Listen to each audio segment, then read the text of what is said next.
Hi, hello everyone. Namaskara eldrigu. Hegidira eldru? I hope you are doing good. So welcome to the second lecture of the chapter Cell Fundamental Unit of Life. So grade 9th ಅಲ್ಲಿ Fundamental Unit of Life chapter ಅಲ್ಲಿ previous class ಅಲ್ಲಿ we have discussed about the introduction about the cell. Cell ಅನ್ನ ಯಾರು Discover ಮಾಡಿದ್ರು, what are the main components of the cell, ಮತ್ತೆ ಅದಕ್ಕೆ related ಆಗಿರೋ ಕೆಲವು ಸೈಂಟಿಸ್ಟ್ ಗಳ ನೇಮ್ ಹೇಳಿದ್ದೆ ನಾನು ನಿಮ್ಗೆ, ನಿಮ್ಮ ಟೆಕ್ಸ್ಟ್ ಬುಕ್ ಬಾಕ್ಸ್ ಅಲ್ಲಿ ಕೊಟ್ಟಿದ್ದಾರೆ ಅಂತ ಹೇಳ್ಬಿಟ್ಟು. ಸೊ ಎಲ್ಲ ಕೂಡ ನೆನಪಿದೆ ಅಂತ ಅನ್ಕೊಂಡಿದ್ದೀನಿ. And today we are going to discuss about two more important structure of a cell. Living cell ಅಲ್ಲಿ ತುಂಬಾನೇ ಸ್ಟ್ರಕ್ಚರ್ ಗಳು ಬರುತ್ತೆ, ಅದರಲ್ಲಿ ಎರಡು ಇಂಪಾರ್ಟೆಂಟ್ ಸ್ಟ್ರಕ್ಚರ್ ಗಳ ಬಗ್ಗೆ ತಿಳ್ಕೊಳ್ಳೋಣ. So without wasting time, let's get started. And the chapter name is the fundamental unit of life. We are talking about the cell. So what are the topics we are covering today? We are talking about what is a cell made up of. Cell ಯಾವುದರಿಂದ ಆಗಿರುತ್ತೆ, ನಮ್ಗೆ ಹೆಂಗ್ ಗೊತ್ತಾಗಬೇಕು ಅದು? Because we have observed that under the microscope. Microscope ಕೆಳಭಾಗದಲ್ಲಿ ನೋಡಿದ್ದೀವಿ. Previous class ಅಲ್ಲಿ ನಾನು ಮೈಕ್ರೋಸ್ಕೋಪ್ ಅನ್ನು ಎಕ್ಸ್ಪ್ಲೈನ್ ಮಾಡಿದೆ. That's the device we are using to observe small particles, objects or microorganisms. Okay, based on the eyepiece as well as, ಎರಡು lens ಗಳಿರುತ್ತೆ. Objective lens magnification ಜಾಸ್ತಿ ಆದಷ್ಟು ಅದರ ಸೈಜ್ ಕೂಡ ಏನಾಗುತ್ತೆ, ಜಾಸ್ತಿ ಆಗಿ ಕಾಣಿಸುತ್ತೆ ನಮ್ಗೆ.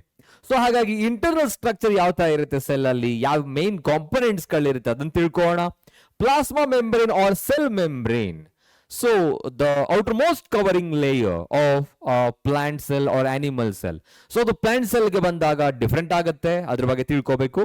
ಸೊ ಬಟ್ ಪ್ಲಾಂಟ್ ಮತ್ತೆ ಅನಿಮಲ್ ಸೆಲ್ ಎರಡರಲ್ಲೂ ಇರೋ ಒಂದು ಮೆಂಬ್ರೇನ್ ಯಾವುದು, ಪ್ಲಾಸ್ಮಾ ಮೆಂಬ್ರೇನ್. ಅದು ಸ್ಟ್ರಕ್ಚರ್ ಯಾವ ತರ ಇರುತ್ತೆ ಅಂಡ್ ಹೌ ದಟ್ ಆಕ್ಟ್ಸ್, ಯಾವ ತರ ಅದು ಆಕ್ಟ್ ಮಾಡುತ್ತೆ ಅಂತ ತಿಳ್ಕೋಬೇಕು. In a cell wall, that's present only in plant cell, not in animal cell. Plant cell ಅಲ್ಲಿ ಫಂಗೈಗಳಲ್ಲಿ ಅಂತ ಹೇಳಿದ್ರೆ ಮೈಕೋಟಾ ಕಿಂಗ್ಡಮ್ ಅಲ್ಲಿ ಬ್ಯಾಕ್ಟೀರಿಯಾಗಳಲ್ಲಿ ಇರುತ್ತೆ. ಸೊ ಅದೇ ತರ ಇಂಪಾರ್ಟೆಂಟ್ MCQs ಗಳು, ಇದಕ್ಕೆ ರಿಲೇಟೆಡ್ ಆಗಿರೋ MCQs ಗಳನ್ನ ತಿಳ್ಕೋಣ. ಓಕೆನಾ? So the very first topic is year. What is cell made up of, ಯಾವುದರಿಂದ ಆಗಿರುತ್ತೆ ಸೆಲ್ ಅಂತ ಹೇಳ್ಬಿಟ್ಟು. So remember the last concept that we have discussed. Once we observe the cell under the microscope, I'm just writing here, when we observe,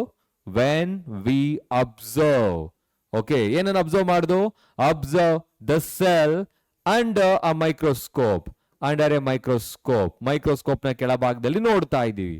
so normal microscope ಅಂತ ಹೇಳಿದ್ರೆ, compound microscope ಅಲ್ಲಿ ನೋಡಿದ್ರೆ you are able to see the cell wall or the boundary including the nucleus, that's it. But if you want to know the exact structure of the plasma membrane and also the different organelles, ಬೇರೆ ಬೇರೆ organelles ಗಳನ್ನ ನೋಡಬೇಕು ಅಂತ ಹೇಳಿದ್ರೆ ನಾವು transition electron microscope ಅನ್ನ use ಮಾಡಬೇಕಾಗುತ್ತೆ. So ಹಾಗಾಗಿ when we observe the cell under a normal microscope, every cell possess three important parts. So ನಾನು ಪ್ರೀವಿಯಸ್ ಕ್ಲಾಸ್ ಅಲ್ಲಿ ಹೇಳ್ತಾ ಇದ್ದೆ ಯಾವ್ಯಾವುದು. So those three important parts present in every cell. So those are called, first one is the cell membrane. Okay.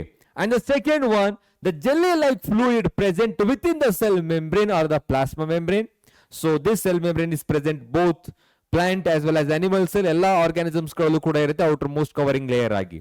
So but ಇಲ್ಲಿಗೆ ಬಂದಾಗ jelly-like fluid present within the cell is called the cytoplasm. ಇರುತ್ತೆ. Okay. Likewise, when we observe carefully and also by adding some stains, ಕೆಲವು stain ಅನ್ನು add ಮಾಡೋದ್ರ ಮುಖಾಂತರ observe ಮಾಡಿದ್ರೆ you will see the dark structure within that cell that is called the nucleus. ಅಲ್ಲಿ ನಾವು nucleus ಅನ್ನು ನೋಡಬಹುದು. So what are the three major components of a cell? So we can find when we observe that under the microscope ಅಂತ ಹೇಳಿದ್ರೆ. So the first one is the cell membrane, second one is the plasma, especially that is the cytoplasm. ಅಂದ್ರೆ cytoplasm, protoplasm, ಏನಾದ್ರು difference ಇದೆಯಾ? The entire living component present within the cell membrane or within the cell that is called protoplasm. So ಆದ್ರೆ cytoplasm ಇಲ್ಲಿರುತ್ತೆ cell ಒಳಭಾಗದಲ್ಲಿ, nucleoplasm present within the nucleus, ಒಳಭಾಗದಲ್ಲಿರೋ jelly like fluid, ಇನ್ನ nucleus ಕಾಣಿಸುತ್ತೆ, dark structure. ಈ ಒಂದು concept ಅನ್ನ ನಾವು ಈಸಿಯಾಗಿ ಸ್ಟಡಿ ಮಾಡಬಹುದು ಎಕ್ಸ್ಪೆರಿಮೆಂಟಲ್ಲಿ ಕೂಡ.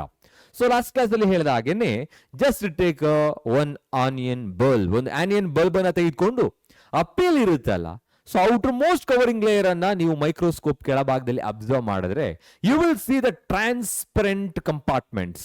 ದೋಸ್ transparent compartments are called cells. But ಯಾಕೆ ಟ್ರಾನ್ಸ್ಪರೆಂಟ್ ಆಗಿದೆ? You know that? So that is, because of the intensity of life, and they are not easily visible, but we need to add some stain. Stain ಅನ್ನು add ಮಾಡಿದಾಗ ನಮಗೆ ಈ boundary ಆಗಿರ್ಬೋದು, ಜೊತೆಗೆ ಆ nucleus clear ಆಗಿ ಕಾಣಿಸುತ್ತೆ. ಹಾಗಾಗಿ 3 ಇಂಪಾರ್ಟೆಂಟ್ ಕಾಂಪೋನೆಂಟ್ಸ್ ಅಂತ ಹೇಳ್ಬೋದು. ಅದ್ರ ಜೊತೆಗೆ ಸೊ ಇನ್ನೊಂದು, once we observe all the structure and electron microscope ನೋಡಿದಾಗ you will see number of structure. ಈ ತರ ಕೆಲವು ಸ್ಟ್ರಕ್ಚರ್ಗಳನ್ನ ನೋಡ್ತೀರಾ. Okay, what are these structure as I said in the previous class?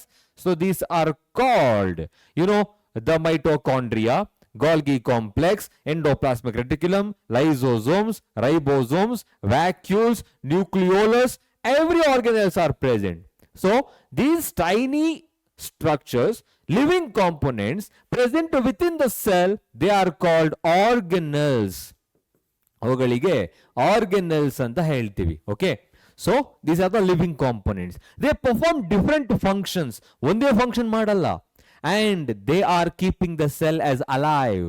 So and also metabolically active. ಈ entire cell active ಆಗಿದೆ ಅಂತ ಹೇಳಿದ್ರೆ because of the presence of these organelles. And ಈ entire cell living ಆಗಿದೆ ಅಂತ ಹೇಳಿದ್ರೆ because of the presence of this nucleus. ಅದು entire activity ನ ಕಂಟ್ರೋಲ್ ಮಾಡ್ತಾ ಇರುತ್ತೆ. ಮಾಸ್ಟರ್ ತರ ಇರುತ್ತೆ ಅದು. ಓಕೆ. ಸೊ ನೆಕ್ಸ್ಟ್, ಸೊ ಅದೇ ತರ ಬೇರೆ ಬೇರೆ ಆರ್ಗನಲ್ಸ್ ಗಳನ್ನ ಲಿಸ್ಟ್ ಔಟ್ ಮಾಡ್ತಾ ಹೋಗೋಣ. ಈಗ ನಾವು ಒನ್ ಬೈ ಒನ್ ಈ ಎಂಟೈರ್ ಚಾಪ್ಟರ್ ಅಲ್ಲಿ ತಿಳ್ಕೊಂತೀವಿ. Okay. So example, so we are going to discuss about the plasma membrane. Plasma membrane, right? So because why we are discussing this as a first what is the topic? ಯಾಕೆ ನಾವು ಅದನ್ನ first topic ಆಗಿ ತಿಳ್ಕೋಬೇಕು? ಯಾಕೆ ಅಂತ ಹೇಳಿದ್ರೆ this is present in all the cell, ಎಲ್ಲಾ ಸೆಲ್ಗಳಲ್ಲೂ ಇರುತ್ತೆ. Cell membrane, selectively permeable membrane, semi permeable membrane ಅಂತ ನಾವು ಕಾಮನ್ ಆಗಿ ಹೇಳ್ತೀವಿ. ಯಾಕೆ ಅಂತ ಈಗ ಎಕ್ಸ್ಪ್ಲೇನ್ ಮಾಡ್ತೀನಿ.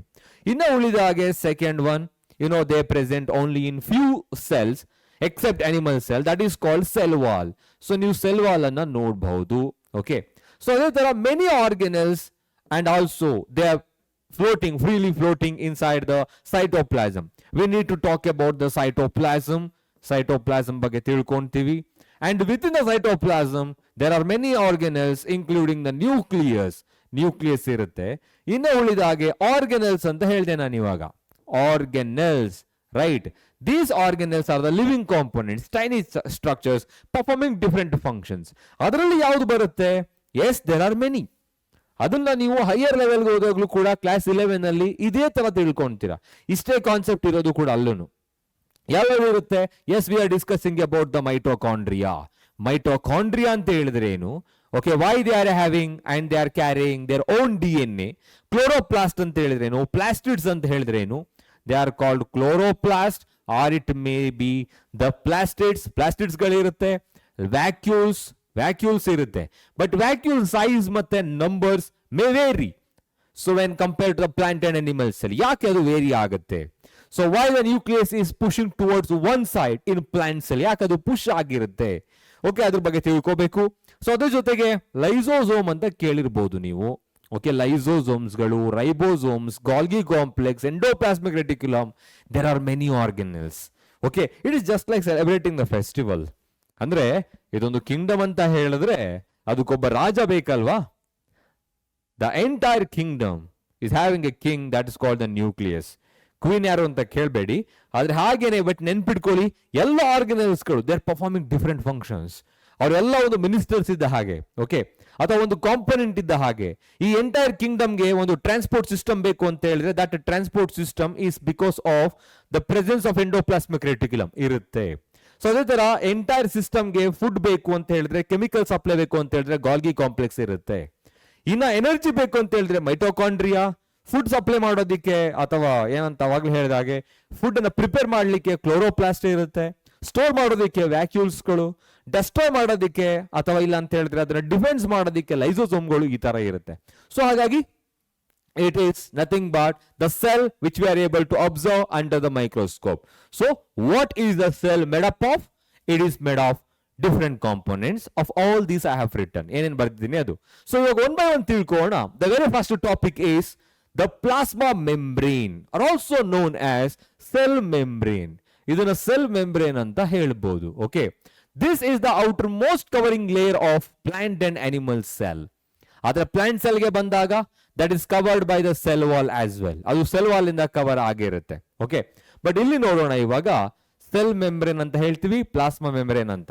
Observe this, this is clearly visible, I hope so. Okay, ಇಲ್ಲಿ ಎಂಟೈರ್ ಸೆಲ್ ಒಂದು ಪ್ಲಾಂಟ್ ಸೆಲ್ ಇದೆ. Plant cell is covered by the plasma membrane. Plasma membrane ಇಲ್ಲಿದೆ ಇವಾಗ. So this plasma membrane present in both plant and animal, but when it comes to plant it is covered by cell wall as well. ಇದರಲ್ಲಿ ಒಂದು extra layer ಇರುತ್ತೆ, ಅದಕ್ಕೆ ನಾವು cell wall ಅಂತ ಹೇಳ್ತೀವಿ. Okay, so next, what is the main function of the plasma membrane? So first ಬರೆಯೋಣ, outermost covering layer. It's a outermost covering okay, or you can say layer ಅಂತ ಹೇಳ್ಬೋದು, covering ಅಂತ ಹೇಳ್ಬೋದು, covering of all the cells, cells ಗಳ ಎಲ್ಲ ಒಂದು outermost covering layer ಆಗಿರುತ್ತೆ. What is the main function? It is providing the boundary. ಇದು boundary ಅನ್ನ ಪ್ರೊವೈಡ್ ಮಾಡ್ತಾ ಇದೆ. And also because of their flexibility, so ಏನ್ ಮಾಡುತ್ತೆ, that helps in engulfing the food material in the case of amoeba, and that process is called endocytosis. ಅದಕ್ಕೆ endocytosis ಅಂತ ಹೇಳ್ತೀವಿ. So it's a flexible structure. It is a flexible structure, flexible ಆಗಿರುತ್ತೆ. And also made of, see here it is made of different organic substances. Organic molecules substance ಯಾವ್ಯಾವ್ದು ಇರ್ಬೋದು? Yes, I am writing here, it's made up of so three important components you can say. So ನಾವು ಅದರಲ್ಲಿ ಯಾವ್ಯಾವ್ದನ್ನು ಬರೀತಾ ಹೋಗ್ತೀವಿ. The very first one is lipid ಇಂದ ಆಗಿರುತ್ತೆ. And also proteins ಇಂದ ಆಗಿರುತ್ತೆ, ಲಿಪಿಡ್ ಮತ್ತೆ ಪ್ರೋಟೀನ್ಸ್ ಇಂದ. ಸೊ ಇನ್ನೊಂದು ಕಾಂಪೊನೆಂಟ್ ಅಂತ ಹೇಳಿದ್ರಿ, ನೀವು ಅದನ್ನ ಹೈಯರ್ ಕ್ಲಾಸ್ಗಳಲ್ಲಿ ಅಥವಾ ಟೆಕ್ಸ್ಟ್ ಬುಕ್ ನಲ್ಲಿ ಕೊಟ್ಟಿರಬಹುದೇನೋ. ಆ ಡಯಾಗ್ರಾಮ್ ಲಿಪಿಡ್ ಬೈಲೇಯರ್ ಅಂತ ಸ್ಟ್ರಕ್ಚರ್ ಇದೆ. ಸೊ ಅಲ್ಲಿ ನೀವು ಶುಗರ್ ಬ್ರಾಂಚಸ್ ಗಳನ್ನ ನೋಡ್ತೀರಾ. There you will study that. So but here I am just writing made up of, the entire plasma membrane is made up of lipid and protein. Hence usually this lipid is arranged in two layers. ಇದು ಎರಡು layer ಗಳಲ್ಲಿ arrange ಆಗಿರುತ್ತೆ. It is not easily visible under normal microscope. ನೀವು ಅದನ್ನ observe ಮಾಡಿದ್ರೆ clear ಆಗಿ ಕಾಣಿಸೋದ್ರೆ ಒಂದು boundary ಕಾಣಿಸುತ್ತೆ ಅಷ್ಟೇ. ಆದ್ರೆ it can be easily visible under electron microscope only. So ಯಾವ ತರ ಅರೇಂಜ್ ಆಗಿರುತ್ತೆ, you can observe here. Considering these are the lipid molecules. ಇಲ್ಲಿ ಈ ತರ ಲಿಪಿಡ್ ಇದೆ ಅಂತ ಹೇಳಿದ್ರೆ, so as I said they have arranged in two layers. ಎರಡು ಲೇಯರ್ಸ್ ಗಳಲ್ಲಿ ಈ ತರ ಅರೇಂಜ್ ಆಗಿರುತ್ತೆ. ಓಕೆ, ಸೊ ಅದರಲ್ಲಿ ಎರಡು ಪಾರ್ಟ್ಸ್ ಗಳನ್ನ ನೀವು ನೋಡಬಹುದು. One is hydrophilic, another one is hydrophobic part of the molecule. Okay, hydrophilic ಅಂತ ಹೇಳಿದ್ರೆ ಏನು, ಹೈಡ್ರೋಫೋಬಿಕ್ ಅಂತ ಹೇಳಿದ್ರೆ ಏನು? ಸೊ ಹೈಡ್ರೋಫೋಬಿಕ್ ಅಂತ ಹೇಳಿದ್ರೆ which reflect or it may be which rebounds the water. So the water na repel ಮಾಡುತ್ತೆ against the water. Phobic ಅಂತ ಹೇಳಿದ್ರೆ fear ಅಂತ ಅರ್ಥ. Hydrophilic ಅಂತ ಹೇಳಿದ್ರೆ which get attracted towards the water. Water ಕಡೆಗೆ ಅಟ್ರಾಕ್ಟ್ ಆಗಿರುತ್ತೆ. ಸೊ ಹಾಗಾಗಿ ಇದು ಹೈಡ್ರೋಫೋಬಿಕ್ ಪಾರ್ಟ್ ಆಗಿರುತ್ತೆ and this is the hydrophilic part ಆಗಿರುತ್ತೆ. So here you can observe the lipid molecules are present and formed in bilayer, ಎರಡು layer ಗಳಲ್ಲಿ arrange ಆಗಿರುತ್ತೆ. And also in between them some proteins are present. ಈ ತರ proteins ಗಳನ್ನ ನೀವು ನೋಡಬಹುದು. So they act as a channel, ಅದು channel ತರ ಆಕ್ಟ್ ಮಾಡುತ್ತೆ. So here you can observe the proteins ಇದೆ. ಅದರಲ್ಲೂ ಕೂಡ integumentary or you can say integral proteins ಮತ್ತೆ ಪೆರಿಫೆರಲ್ ಪ್ರೋಟೀನ್ಸ್. ಇಂಟೆಗ್ರಲ್ ಮತ್ತೆ ಪೆರಿಫೆರಲ್ ಪ್ರೋಟೀನ್ಸ್ ಅಂತ ಬರುತ್ತೆ. ಇಂಟೆಗ್ರಲ್ಸ್ ಅಂತ ಹೇಳಿದ್ರೆ ಮಧ್ಯದಲ್ಲಿ ಇರೋದು. ಪೆರಿಫೆರಲ್ ಅಂತ ಹೇಳಿದ್ರೆ ಹೆಸರಲ್ಲೇ ಹೇಳ್ತಾ ಇದೆ, they are present nearly out of that particular bilayer. So ಇವೆರಡು ಕೂಡ ಏನಾಗಿರುತ್ತೆ, ಲಿಪಿಡ್ ಬೈ ಲೇಯರ್ಸ್ ಆಗಿರುತ್ತೆ. ಓಕೆನಾ? So this is the simple structure I am explaining. ಏನಂತ ಹೇಳ್ಬೋದು ಇವಾಗ, plasma membrane it is outer most covering of all the cells. ಎಲ್ಲ cells ಗಳು ಇರುತ್ತೆ. It is a flexible structure, ತುಂಬಾ ಫ್ಲೆಕ್ಸಿಬಲ್ ಆಗಿರುತ್ತೆ. And it is made up of lipid and proteins. ಇದು lipid ಮತ್ತೆ ಪ್ರೋಟೀನ್ಸ್ ಎಂಬ ಆರ್ಗ್ಯಾನಿಕ್ ಮಾಲಿಕ್ಯೂಲ್ಸ್ ಸಬ್ಸ್ಟೆನ್ಸ್ ಗಳಿಂದ ಆಗಿರುತ್ತೆ. Okay, so that is the arrangement I have written here. ಯಾವ ತರ ಅರೇಂಜ್ ಆಗಿರುತ್ತೆ? Here the lipids are arranged in two layers. Hence it is called lipid bilayers. And proteins are present in between the lipids as well as in the peripheral region. They are commonly called integral proteins as well as the peripheral proteins. Peripheral and integral proteins ಅಂತ ಹೇಳಿ. Next ಇನ್ನೊಂದು word ಹೇಳಿದೆ ನಾನು ನಿಮ್ಗೆ ಅವಾಗ್ಲೇನೆ, because of their flexibility, ಅವುಗಳ flexibility structure ಇರೋದ್ರಿಂದ so ಏನ್ ಮಾಡುತ್ತೆ, it is mainly responsible for engulfing the substances in case of unicellular organism like amoeba. Okay, so next slide ಅಲ್ಲಿ ಹೇಳ್ತೀನಿ ಅದನ್ನ. Considering that this is the amoeba, ಇಲ್ಲೊಂದು amoeba structure ಇದೆ ಇವಾಗ. So previously I was explaining about that concept. Okay, mostly ಇದು grade 10 ಅಲ್ಲಿ ಕೂಡ ಬರುತ್ತೆ, ನೀವು ನ್ಯೂಟ್ರಿಷನ್ ತಿಳ್ಕೊಂತೀರಾ. So here is the nucleus so of the amoeba, and this is the food, considering this is the food particle. So if the amoeba wants to take this food into the body, ಒಳಗಡೆ ತಗೊಬೇಕು ಅಂತ ಹೇಳಿದ್ರೆ ಏನ್ ಮಾಡಬೇಕು, amoeba doesn't have any particular structure called mouth to take up the substances into their body. ಇಲ್ಲ, ಏನ್ ಮಾಡುತ್ತೆ ಅವಾಗ, that encircle the food material by using the pseudopodia, pseudopodia use ಮಾಡ್ಕೊಳ್ಳುತ್ತೆ. Okay, see there, the flexibility of the plasma membrane helps to engulf the food material, food ಅನ್ನ engulf ಮಾಡ್ತಾ ಇದೆ. So this process of engulfing, engulf ಅಂತ ಹೇಳಿದ್ರೆ injection, or it may be ಕನ್ನಡದಲ್ಲಿ ನುಂಗ್ಕೊಳ್ಳೋದು ಅಂತ ಹೇಳ್ತೀವಿ, ಅಂದ್ರೆ ಸ್ವಾಲೋ ಮಾಡೋದು. So engulfing the food by the plasma membrane. So ಇದಕ್ಕೆ ಏನಂತ ಹೇಳ್ಬೋದು, plasma membrane is called endocytosis. Cysis ಅನ್ನೋದು phenomena, it's a phenomenon you can say. Endo inside, cyto cell ಒಳಭಾಗಕ್ಕೆ ಅದನ್ನು ತೆಗೆದುಕೊಳ್ಳೋದು ಎಂಡೋಸೈಟೋಸಿಸ್ ಅಂತ ಹೇಳ್ತೀವಿ. So plasma membrane, it's a flexible. Because of its flexible nature, few organisms like amoeba, unicellular organism, they are able to engulf the food material by using the pseudopodia, by using plasma membrane. So pseudopodia anta helidrene, it is formed by the stream of the cytoplasm, the stream of the plasma membrane. ಅದು ಎನ್ಸರ್ಕಲ್ ಆಗುತ್ತೆ. So ಹಾಗಾಗಿ ಅದು ಎಂಡೋಸೈಟೋಸಿಸ್ಗೆ ಸಹಾಯ ಮಾಡುತ್ತೆ. Remember this word, endocytosis, engulfing the food material ಅಂದ್ರೆ swallow ಮಾಡೋದು ಅಂತ ಅರ್ಥ. ಈಗ ಇನ್ನೊಂದು ಕಾನ್ಸೆಪ್ಟ್ ಬಗ್ಗೆ ತಿಳ್ಕೊಬೇಕು ನಾವು, how it is very useful for all the living organism, ಅಂದ್ರೆ ಯಾವ ತರ ಅದು ಟ್ರಾನ್ಸ್ಪೋರ್ಟೇಷನ್ಗೆ ಹೆಲ್ಪ್ ಮಾಡುತ್ತೆ. ಸೊ ಈಗ ಕಾಮನ್ ಆಗಿ ನಿಮಗೆ ಗೊತ್ತಿರುತ್ತೆ, plasma membrane, it is also known as selectively permeable membrane. So considering that, okay, just a minute, yeah, so here I'm going to take one more slide. Okay, so what is here there is a one cell, ಒಂದು cell ಇದೆ ಅಂತ consider ಮಾಡ್ಕೊಳ್ಳೋಣ. Okay, and substances are present here, few substances are present in its surroundings ಅಲ್ಲಿ substance ಗಳಿದೆ, molecules are present here, and different molecules are present here. Okay, different in the sense few of them are necessary for the cellular activity and few of them are not necessary for the cellular activity. Okay, now all the substances do not pass this membrane, ಎಲ್ಲವೂ ಕೂಡ ಈ membrane ಅನ್ನು pass ಮಾಡಲ್ಲ. So this plasma membrane allows only few materials, few substances to pass through it. So hence it is called a selectively permeable membrane. See here, ಈಗ ಈ plant cell ಗೆ, so this plant cell need only green substances, so they are present in the surrounding or in the neighboring cells, and also they need only yellow cells, yellow substances, they are present in their surrounding, not the green. So green ಬೇಕಾಗಿಲ್ಲ, ಹಾಗಾಗಿ ಏನಾಗುತ್ತೆ, so they are entering here, so ಈಗ ಏನ್ ಹೇಳ್ಬೋದು ನಾವು ಇದನ್ನ, yes, I am just redefining it, the process in which ಏನ್ ಮಾಡ್ತಾ ಇದೆ, the plasma membrane that permits or allows only few materials to cross it, ಅಂದ್ರೆ ಕೆಲವು ಮೆಟೀರಿಯಲ್ಸ್ ಗಳನ್ನ ಮಾತ್ರ ಏನ್ ಮಾಡುತ್ತೆ, ಅಲೋ ಮಾಡುತ್ತೆ, to enter or to exit in and out of the cell. Okay, so plasma membrane ಏನ್ ಮಾಡ್ತಾ ಇದೆ, so now it is acting as a boundary, ಒಂದು ಲೇಯರ್ ತರ ಆಕ್ಟ್ ಮಾಡ್ತಾ ಇದೆ. Plasma membrane allows okay, only few materials or substances, okay, only few substances, okay, cross the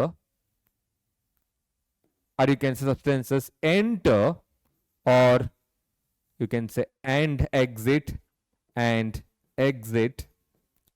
in and out of the cell, in and out of the cell.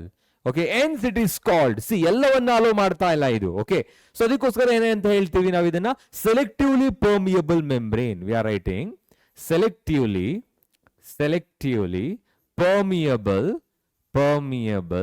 membrane.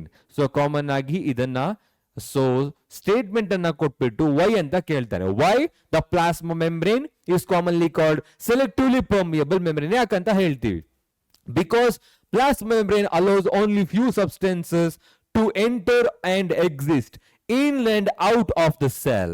ಒಳಭಾಗಕ್ಕೆ ಮತ್ತೆ ಹೊರಭಾಗಕ್ಕೆ ಹೋಗೋದಿಕ್ಕೆ ಕೆಲವು substance ಗಳನ್ನ ಮಾತ್ರ ಅದು hello ಮಾಡುತ್ತೆ. hence it is called ಏನಂತ ಹೇಳ್ಬೋದು, selectively permeable membrane. And also it prevents the entry of unwanted substances. ಇದು unwanted substance ಗಳನ್ನ ಎಂಟರ್ ಆಗೋದನ್ನ ಪ್ರಿವೆಂಟ್ ಮಾಡುತ್ತೆ. ಸೊ ಹಾಗಾಗಿ ನಾವು ಅದನ್ನ ಸೆಮಿ ಪರ್ಮಿಯಬಲ್ ಮೆಂಬ್ರೇನ್ ಅಂತಾನು ಕೂಡ ಹೇಳ್ತೀವಿ. So again I am writing it prevents. So it prevents the entry of unwanted, you can say ಅದಕ್ಕೆ ಬೇಡದೇ ಇರೋದು ಅದು. Okay, unwanted substances. Okay, hence it is called semi-permeable membrane. Semi means of, permeable means giving the permission, permitting, allows. Okay, permeable membrane. Okay, so ಇವಾಗ how these substances are passing in and out, ಹೇಗೆ ಹೊರಗಡೆ ಮತ್ತೆ ಒಳಗಡೆ ಹೋಗ್ತಾ ಇದೆ, there must be some process ಇರಲೇಬೇಕಲ್ವಾ. and those processes commonly called diffusion and osmosis. ಎರಡು ಒಂದನೇ ಸಲ ಆಗಿದ್ರೆ, ಬಟ್ ಎರಡಕ್ಕೂ ಒಂದು ಥಿನ್ ಲೇಯರ್ ಆಫ್ ಡಿಫರೆನ್ಸ್ ಇದೆ, ನೆನ್ಪಿಟ್ಕೊಳ್ಳಿ.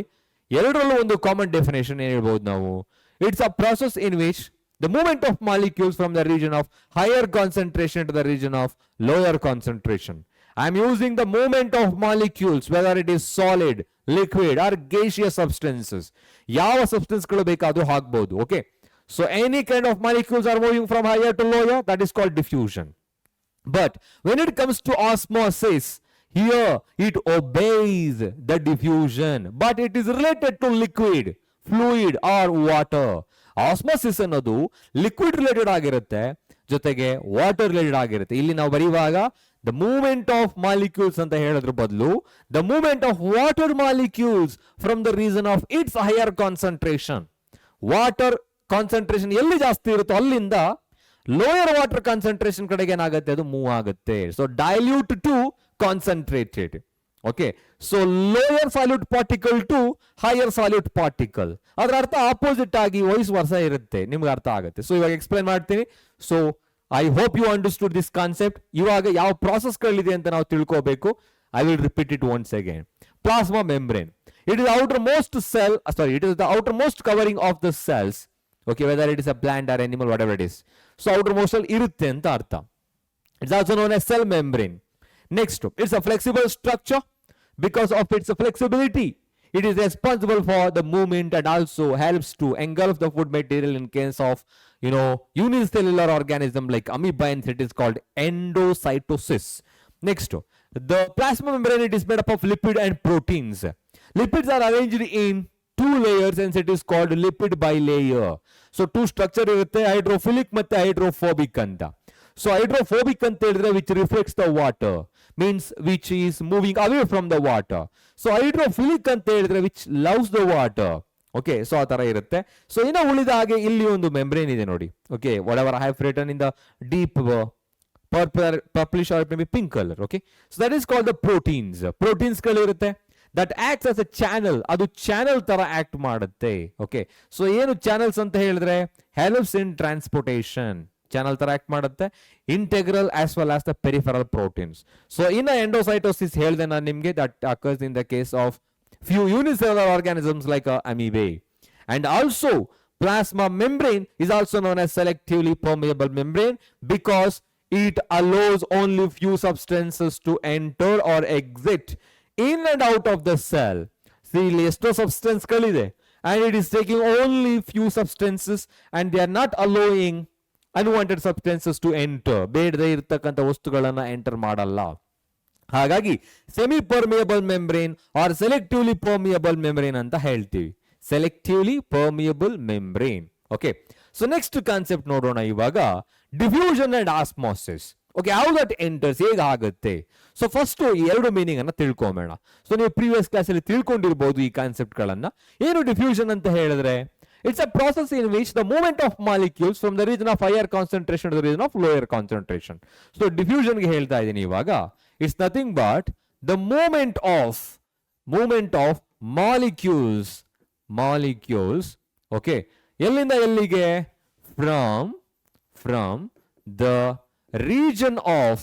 from the region of higher concentration to higher concentration to, okay, ಎಲ್ಲಿಗೆ, the lower concentration to the lower concentration ಗೆ ಮೂವ್ ಆಗ್ತಾ ಇದೆ. ಓಕೆ, ಇದಕ್ಕೆ ಆಪೋಸಿಟ್ ಆಗಿರೋದು ನಾವು ಅಲ್ಲಿ ಬರಿತಾ ಇರ್ತೀವಿ. ಓಕೆ, ಸೊ ಯಾವ್ದು ಆಸ್ಮೋಸಿಸ್ ಅಂತ ಹೇಳಿದ್ರೆ, ಇವಾಗ osmosis, it's a movement of water molecules. Remember, it's a movement of water molecules. Underline ಮಾಡ್ಬೇಕಲ್ವಾ ಅದನ್ನ, ವಾಟರ್ molecules. Again, ಎಲ್ಲಿಂದ ಎಲ್ಲಿಗೆ, from higher to lower concentration of water concentration. Okay, so ಒಂದು best example ಕೊಡೋಣ. ಇನ್ನೊಂದು, ಇದು ಆಸ್ಮೋಸಿಸ್ ಅನ್ನೋದು, it is obeying the law of diffusion. Law of diffusion ಆಗಿರುತ್ತೆ, ಎರಡು ಕೂಡ ಫಿಸಿಕಲ್ ಪ್ರೋಸೆಸ್. ಆದ್ರೆ ಡಿಫ್ಯೂಷನ್ ಪ್ರೋಸೆಸ್ ಅಲ್ಲಿ all substances that includes, but ಈಗ ಆಸ್ಮೋಸಿಸ್ಗೆ ಬಂದಾಗ that includes only the liquid substance or the ವಾಟರ್ನ ಮಾತ್ರ ಅದು ಒಬೆ ಮಾಡುತ್ತೆ. ಓಕೆ, ಸೊ ಇಲ್ಲಿ it is moving through the semi permeable membrane. ಇನ್ನೊಂದು ವರ್ಡ್ ಅನ್ನು ಆಡ್ ಮಾಡಬೇಕು ನಾವು ಅದನ್ನ ಮೇನ್ ಆಗಿ. So I am writing here through the semi permeable membrane. Permeable membrane, ಅದ್ರ ಮುಖಾಂತರ ಏನಾಗುತ್ತೆ, ಇಲ್ಲಿ ಮೂವ್ ಆಗುತ್ತೆ. ಓಕೆ, ಇದಕ್ಕೆ ರಿಲೇಟೆಡ್ ಆಗಿರೋ ಕೆಲವು ಕಂಡೀಷನ್ಸ್ ಗಳಿದೆ. How it moves, so what that mean, ಹೇಗಾಗಂತ ಹೇಳಿದ್ರೆ, from higher water concentration to lower water concentration. Water potential ಅಂತ ನೀವು ಕ್ಲಾಸ್ 11 ಅಲ್ಲಿ ತಿಳ್ಕೊಂತೀರಾ. ಅದ್ರ ಜೊತೆಗೆ higher solute concentration to lower solute concentration ಅಂತ ಹೇಳಿದ್ರೆ ಏನು. So based on the solute concentration, based on the concentration of water, we are dividing those solution into 3 types. ಮೂರು ತರ ಇರುತ್ತೆ. ಸೊ ಯಾವ್ಯಾವ್ದು ಇರ್ಬೋದು, they are commonly called hypotonic solution, isotonic solution, hypertonic solution. So let's discuss that in the next slide. So ಈಗ concept ಅರ್ಥ ಆಗಿದೆಯಲ್ಲ, diffusion ಅಂದ್ರೆ ಏನು ಮತ್ತೆ ಆಸ್ಮೋಸಿಸ್ ಅಂದ್ರೆ ಏನು. So both are very useful in the movement of substances in and out of the cell ಒಳಗಡೆಗೆ ಹೊರಗಡೆ ಹೋಗಲಿಕ್ಕೆ ಇದು ತುಂಬಾನೇ ಯೂಸ್ಫುಲ್ ಆಗಿರೋ ಕಾನ್ಸೆಪ್ಟ್ ಆಗಿರುತ್ತೆ. ಸೊ ನೆಕ್ಸ್ಟ್ ನೋಡೋಣ, ಕಂಡೀಷನ್ಸ್ ಆಫ್ ಆಸ್ಮೋಸಿಸ್. ಇಲ್ಲಿ ಕಂಡೀಷನ್ಸ್ ಅಂತ ಒಂದು ವರ್ಡ್ ಯೂಸ್ ಮಾಡ್ತಾ ಇದ್ದೀನಿ, ಯಾಕೆ ಅಂತ ಹೇಳಿದ್ರೆ, so because year we are taking 3 conditions. So ಯಾವಾಗ ಸೆಲ್ ಅನ್ನೋದು ಶ್ರಿಂಕ್ ಆಗುತ್ತೆ, from which condition the water enters or the solute particles exit. ಯಾವಾಗ ಎಂಟರ್ ಆಗುತ್ತೆ, ಯಾವಾಗ ಎಕ್ಸಿಟ್ ಆಗುತ್ತೆ ಅಂತ ತಿಳ್ಕೋಬೇಕು. ಹಾಗಾಗಿ ಈ ಒಂದು ಕಂಡೀಷನ್ ನ ಹೇಳ್ತಾ ಇದ್ದೀನಿ. So considering here there are 3 beakers. Okay, ಇಲ್ಲ ಅಂತ ಹೇಳಿದ್ರೆ ನಾವು ಡೈರೆಕ್ಟ್ ಆಗಿ ಸೆಲ್ ಗಳನ್ನೇ ಬರೆಯೋಣ. So I am just writing. Okay, so which one is better ಅಂತ ಹೇಳಿದ್ರೆ, this is better. Taking the container. So container ಒಳಭಾಗದಲ್ಲಿ ಲೇಟರ್ ಆಗಿ ನಾವು, so we can put some cells, ಕೆಲವು ಸೆಲ್ಸ್ ಗಳನ್ನ ಹಾಕ್ಬೋದು. Okay, considering there are 3 container, here there are 3 containers and I am keeping here a cell. ಒಂದು cell ಅನ್ನು ಇಡ್ತಾ ಇದ್ದೀನಿ. Considering there are 3 beakers, 3 containers, keeping a cell. ಇಲ್ಲೊಂದು cell ಇದೆ ಇವಾಗ. ಓಕೆ, ಈ ಸೆಲ್ ಎಲ್ಲಿದೆ ಅಂತ ಹೇಳಿದ್ರೆ, cell I am placing inside the container, so where the more water concentration is present, or this water is highly dilute. So andre dilute anta helidre having less or it may be no solute concentration. Illi water ide. Okay, here water is present and this water, okay, is water is present and it's highly dilute ಅಂತ ಹೇಳ್ತಾ ಇದ್ದೀನಿ. highly dilute ಅಂತ ಹೇಳಿದ್ರೆ I am writing that inside the bracket, less solute concentration. ಇಲ್ಲಿ solute concentration ಇಲ್ಲ. So the water is almost pure, or you can say less solute concentration. Next, when it comes to here, ಇದ್ರ ಒಳಭಾಗದಲ್ಲಿ ನೋಡಿದ್ರೆ ಗೊತ್ತಾಗುತ್ತೆ ನಿಮಗೆ. So here is the cell is present and cell is having more solute concentration and less water concentration. So water concentration ಕಡಿಮೆ ಇದೆ, solute concentration ಜಾಸ್ತಿ ಇದೆ. So ಇವಾಗ water ಎಲ್ಲಿ ಜಾಸ್ತಿ ಇದೆ? In which condition, or in which whether it is out or inside the cell, the water is present in more quantity. ಎಲ್ಲಿದೆ? So in the surrounding medium, the water concentration is more. Okay, if the surrounding medium has the more water concentration when compared to the internal cell, or it may be inside the cell, so then the water started to move from higher concentration to lower concentration. So by the process called endosmosis. ಇದು endosmosis ಅಂತ ಹೇಳ್ತೀವಿ. Endosmosis. So ಹೆಸರಲ್ಲೇ ಇದೆ ಇವಾಗ. Endo means entering into the cell, ಒಳಭಾಗಕ್ಕೆ ಹೋಗ್ತಾ ಇದೆ, because the water concentration is very high outside the cell in the medium and when compared to the cell inside the cell. So water enters due to the endosmosis and that becomes bulged. ಈಗ ಇದನ್ನ turgid ಅಂತ ಹೇಳೋಣ. Turgid, or you can say bulged. ಇವಾಗ cell ಏನಾಗುತ್ತೆ? bulged ಆಗುತ್ತೆ because of the endosmosis. ಒಳಭಾಗಕ್ಕೆ water enter ಆಗ್ತಿದ್ದಂಗೆ ಅದೇನಾಗುತ್ತೆ? bulge ಆಗ್ತಾ ಹೋಗುತ್ತೆ. Next, so one more is there. Here there is a condition, we kept the cell ಒಳಭಾಗದಲ್ಲಿದೆ. Okay, we are keeping that. ಇದನ್ನ ಇವಾಗ ಎಲ್ಲಿ ಇಡ್ತಾ ಇದೀವಿ ಅಂತ ಹೇಳಿದ್ರೆ, so normal ಆಗಿ the concentration of water will be the same in and out of the cell. ಒಳಭಾಗ ಮತ್ತೆ ಹೊರಭಾಗದಲ್ಲಿ, outside the medium ಅಲ್ಲಿ ಮತ್ತೆ ಹೊರಭಾಗದಲ್ಲಿ, outside the cell or it may be inside the cell, the water concentration will be the same. ಎರಡು ಒಂದೇ ಇರುತ್ತೆ. So ಅವಾಗ ಏನಾಗುತ್ತೆ ಅಂತ ಹೇಳಿದ್ರೆ, the movement of water from inside to outside and outside to inside will be the same. ಒಂದೇ ಇರುತ್ತೆ. So ಅವಾಗ ಏನಾಗುತ್ತೆ? there is no changes in the size of cell. ಯಾವುದೇ ತರ ಸೆಲ್ ಅಲ್ಲಿ ಚೇಂಜಸ್ ಗಳು ಆಗಲ್ಲ. that a type of solution, ಈ ಸೊಲ್ಯೂಷನ್ ಇದೆಯಲ್ಲ, this solution is commonly called isotonic solution. Isotonic solution ಅಂತ ಹೇಳ್ತೀವಿ. ಹಾಗಿದ್ರೆ ಫಸ್ಟ್ ಒನ್ ಏನಿರಬಹುದು? what is this one? This is called hypotonic solution. See here, the medium is having high concentration of water, hence it is called ಏನಂತ ಹೇಳ್ಬೋದು ಇದನ್ನ? hypotonic solution. This is called hypotonic solution. hypo ಅಂತ ಹೇಳಿದ್ರೆ less concentration of solute particles, more concentration of water. Next, ಈಗ ಇನ್ನೊಂದು condition ಇದೆ ಇಲ್ಲಿ. what is this condition? Here we kept a cell. ಒಂದು ಸೆಲ್ ಇದೆ ಇವಾಗ. okay, so cell ಅನ್ನು ಏನು ಮಾಡಿದೀವಿ? we kept the cell in the medium which contains the large amount of solute particles. ಇಲ್ಲಿ solute particles ಗಳು ಜಾಸ್ತಿ ಇದೆ. okay, so I'm writing here, this is the water having more solute particles. Water having, or the medium having more solute particles. ಜಾಸ್ತಿ ಇದೆ. or you can say concentrated solution. ಇದು concentrated solution ಆಗಿದೆ. so when compared to this medium, the cell have a very less solute particles. ಕಡಿಮೆ solute particles ಗಳಿದೆ. So ಈಗ ನಾವು water ಬಗ್ಗೆ ಮಾತಾಡ್ತಾ ಇರೋದ್ರಿಂದ, water concentration is more inside the cell when compared to the medium. Medium has less water concentration, more solute concentration. Solute concentration ಜಾಸ್ತಿ ಇದೆ, water concentration ಕಡಿಮೆ ಇದೆ.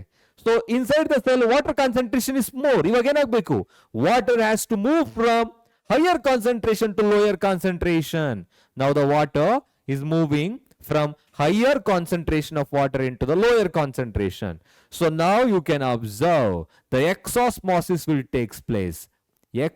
Exosmosis means the movement of water molecules from inside to outside through the plasma membrane. Now the cell becomes ಏನಾಗುತ್ತೆ flaccid.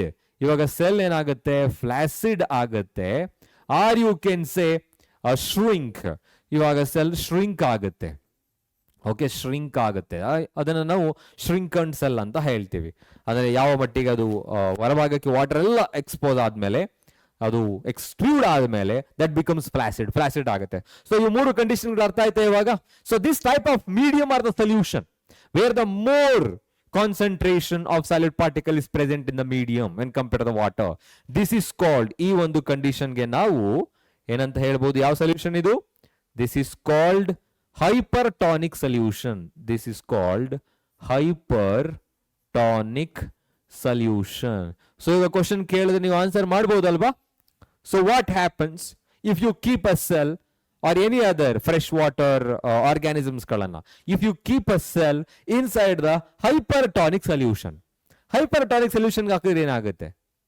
Due to exosmosis, okay, water is moving out of the cell and the cell becomes flaccid or the shrink ಆಗುತ್ತೆ. Likewise ಇಲ್ಲಿಗೆ ಬಂದ್ರೆ isotonic ಆಗ್ತಾಗ, okay, so isotonic solution ಅಂತ ಹೇಳಿದ್ರೆ the concentration of the water, so in the medium as well as inside the cell will be the same. The movement, the net gain iruttalla, the movement of water in and out will be the same. There is no change in the size of the cell. Illiye bandre, what if you keep the cell inside the hypotonic solution? Hypotonic order ಹಾಕ್ತಾ ಇದೀವಿ. So the concentration of water is more in the medium, in the surrounding.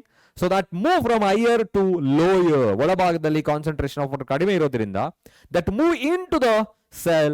So due to endosmosis the cell is turgid ಅಂತ ಹೇಳಿದ್ರೆ ಏನಾಗುತ್ತೆ? bulged ಆಗುತ್ತೆ because of the endosmosis. That is called hypotonic solution, hypertonic solution and isotonic solution and hypertonic solution. So ಇದು ಕೂಡ ನಿಮಗೆ ಗೊತ್ತಿರಬೇಕು.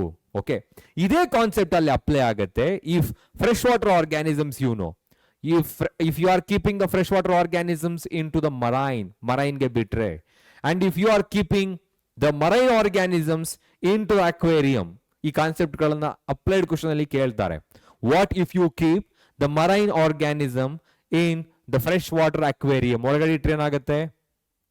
Because of, you know, endosmosis they may die. Endosmosis ಆಗುತ್ತೆ ಯಾಕೆಂತ ಹೇಳಿದ್ರೆ their body is completely made of salts or maybe other minerals.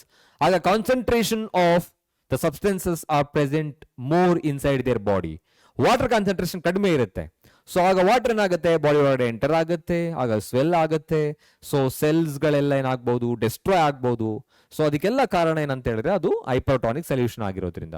ಹೈಪೋಟಾನಿಕ್ solution ಹಾಕಿದ್ರೆ ಆ ತರ ಆಗುತ್ತೆ ಅಂತ. ಎರಡು ವೈಸ್ ವರ್ಸ, ನೆನ್ಪಿಟ್ಕೊಳ್ಳಿ ಅದನ್ನ. ಸೊ ಈ ಕಾನ್ಸೆಪ್ಟ್ ಅರ್ಥ ಆಗಿದೆಯಲ್ಲ? Conditions of osmosis you must remember. So next concept ನೋಡೋಣ ಇವಾಗ. Before jump in to the cell wall ನೋಡೋದಕ್ಕೆ ಮುಂಚೆ ಇನ್ನೊಂದು ಕಾನ್ಸೆಪ್ಟ್ ಇದೆ. ಏನಂತ ಹೇಳಿದ್ರೆ, so considering that exchange of gases, ಈಗ ಟೆಕ್ಸ್ಟ್ ಬುಕ್ ನಲ್ಲಿ ಇದೆ plasma membrane or the cell membrane ಇದೆ ಅಂತ ತಿಳ್ಕೊಳ್ಳೋಣ. Okay, it's very useful in the exchange of gases as well. ಏನದು? In between the cell and its surroundings or in between the two cells, ಎರಡು cells ಗಳ ಮಧ್ಯದಲ್ಲಿ, ಮತ್ತೆ surrounding R environment ಮತ್ತೆ cell ಗಳ ಮಧ್ಯದಲ್ಲಿ. Considering this is the alveoli ಇದೆ ಅಂತ ತಿಳ್ಕೊಂಡ್ರೆ, the concentration of the carbon dioxide is more right now in the blood vessel ಅಲ್ಲಿ blood ಅಲ್ಲಿ carbon dioxide concentration ಜಾಸ್ತಿ ಇದೆ. Here the carbon dioxide concentration is very less and oxygen concentration is more, ಜಾಸ್ತಿ ಇದೆ. So here oxygen concentration is very less. Okay, as I said, the movement of molecules from the region of higher concentration to lower concentration. So ಇಲ್ಲಿ carbon dioxide concentration ಜಾಸ್ತಿ ಇರೋದ್ರಿಂದ they started to move towards the lower concentration of the carbon dioxide. ಅಲ್ಲಿಗೆ ಹೋಗುತ್ತೆ. Likewise, oxygen is more in the alveoli. Okay, they are moving towards the ಎಲ್ಲಿಗೆ move ಆಗ್ತಾ ಇದೆ? higher to lower concentration. So this is called exchange of gases. So ಹಾಗಾಗಿ cell membrane also helps in exchange of gases. Exchange of gases. Okay, by the process called diffusion. ಅದು ಕೂಡ diffusion ಆಗುತ್ತೆ plasma membrane ಮುಖಾಂತರ ಅಂತ ಹೇಳ್ಬಿಟ್ಟು ಆ concept ಗಳನ್ನ ಕೊಟ್ಟಿದ್ದಾರೆ. You should remember. So exchange of gases and also movement of substances, movement of substances, movement of substances you should remember. ಯಾವ್ದ್ರ ಮುಖಾಂತರ ಆಗ್ತಾ ಇರೋದು? ಪ್ಲಾಸ್ಮಾ ಮೆಂಬ್ರೇನ್ ಮುಖಾಂತರ ಆಗ್ತಾ ಇರೋದು. And also you know about the plasmolysis. ಕೇಳಿದ್ದೀರಾ? If you are taking a slide, okay, and taking the peel of onion, keeping that over the slide and just adding 1 or 2 drop of the sugar, ಅದಕ್ಕೆ sugar ಹಾಕಿದ್ರೆ after 1 or 2 minutes ಏನಾಗುತ್ತೆ? The cells become shrink ಆಗುತ್ತೆ. ಹೌದಾ? So ಅದು ಎಂಡೋಸ್ಮೋಸಿಸ್ ಅದಕ್ಕೂ ಏನಾಗುತ್ತೆ? ಅದು bulge ಆಗುತ್ತೆ. So that is nothing but plasmolysis. ಆ ವರ್ಡ್ ಕೂಡ ನೆನಪಿರ್ಬೇಕು ನಿಮ್ಗೆ, ಪ್ಲಾಸ್ಮೋಲೈಸಿಸ್ ಅಂತ ಹೇಳ್ಬಿಟ್ಟು. ಪ್ಲಾಸ್ಮೋಲೈಸಿಸ್. ಸೊ ಏನಾಗಂತ ಹೇಳಿದ್ರೆ, when you keep the cell in the hypertonic solution, the cell component move away from the cell wall. Cell wall ಇಂದ ಮೂವ್ ಆಗುತ್ತೆ. ಓಕೆ, ಸೊ ಅವಾಗ ಏನಾಗುತ್ತೆ? ದಟ್ ಬಿಕಮ್ಸ್ ಶ್ರಿಂಕ್ ಆಗುತ್ತೆ. ಸೊ ಅದನ್ನ ನಾನು ನೆಕ್ಸ್ಟ್ ಇವಾಗ ಎಕ್ಸ್ಪ್ಲೈನ್ ಮಾಡ್ತೀನಿ ನೆಕ್ಸ್ಟ್ ಸ್ಲೈಡ್ ಅಲ್ಲಿ. ಬಟ್ ಈ ವರ್ಡ್ ಎಲ್ಲ ನಿಮ್ಮ ಟೆಕ್ಸ್ಟ್ ಬುಕ್ ನಲ್ಲಿ ಕೊಟ್ಟಿದ್ದಾರೆ, ನೆನ್ಪಿಟ್ಕೊಳ್ಳಿ. ಸೆಲ್ ವಾಲ್ ಅಂತ ಹೇಳಿದ್ರೆ ಏನು? It is the outermost covering layer of this is the outermost covering of plant cell. Okay, animal cell ಅಲ್ಲಿ ಇರೋದಿಲ್ಲ, ಅವಾಗಲೇ ಹೇಳಿದೆ. Fungi or you can say fungi, ಗೊತ್ತಿದೆ ಅಲ್ವಾ? ಫಂಗೈ ಆರ್ ಫಂಜಿ ಅಂತ ಕೂಡ ಹೇಳ್ತಾರೆ. In bacteria and bacterial cell ಅಂತ ಹೇಳ್ತೀವಿ. ಸೊ ಇದರಲ್ಲಿ ಔಟರ್ ಮೋಸ್ಟ್ ಕವರಿಂಗ್ ಲೇಯರ್ ಆಗಿರುತ್ತೆ. So it is present in between the environment as well as the plasma membrane, ಎರಡಕ್ಕೂ ಕೂಡ. ಸೊ ಇನ್ನೊಂದು ಯಾವ್ದಕ್ಕೆ ಸಹಾಯ ಮಾಡುತ್ತೆ? It provides the turgidity, it provides the rigidity, you can say it provides the rigidity. Okay, this rigid structure, ಯಾಕೆ ಇದು rigid structure ಆಗಿರುತ್ತೆ? This rigidity is because of, this rigidity is because of the presence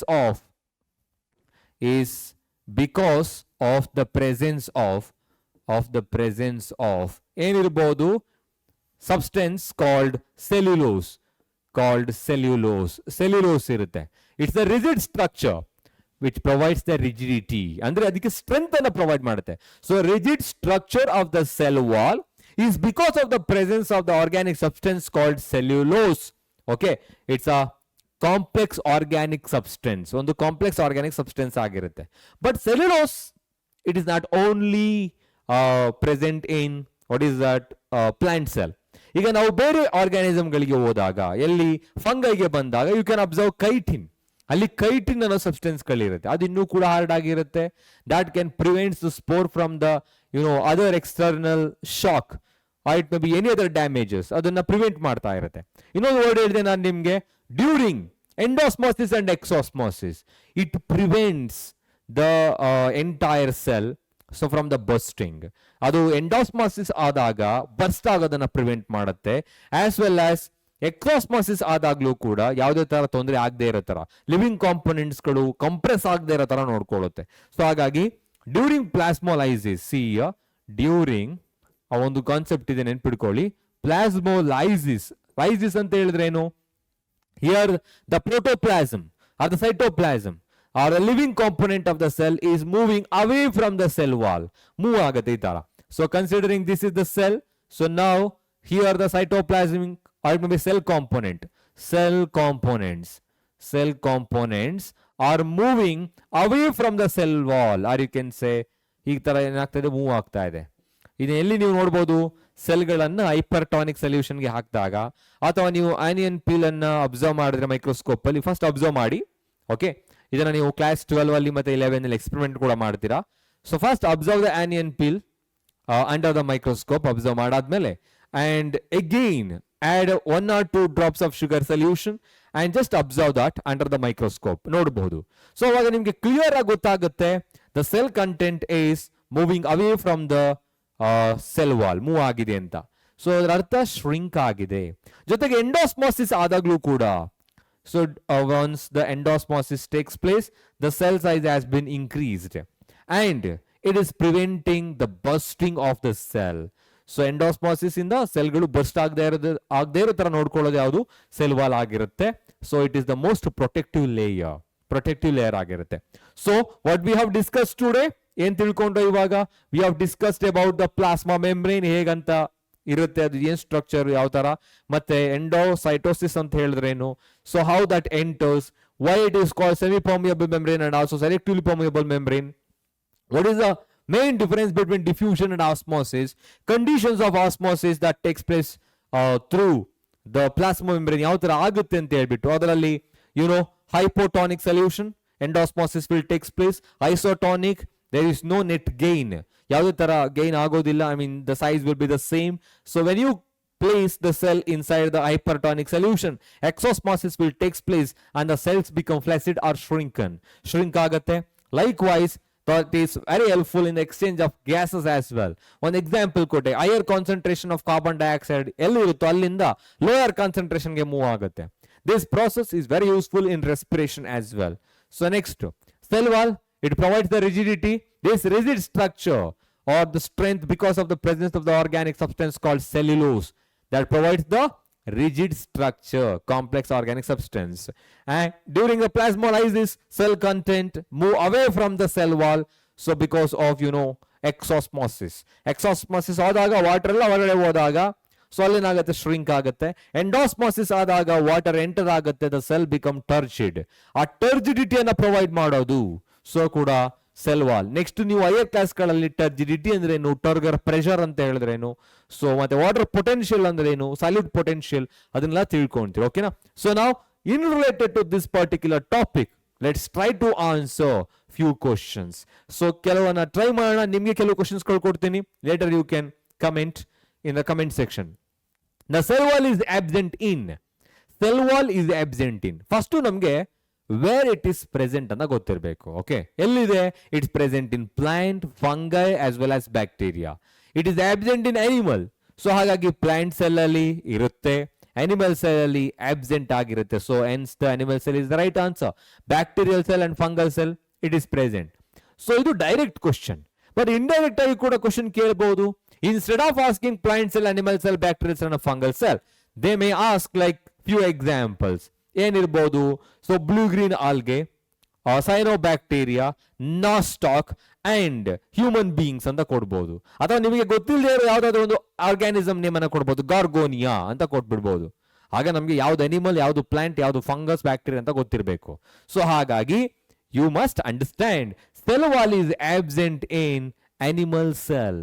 Rest of that plant, fungus as well as in the bacteria they are present irutte anta.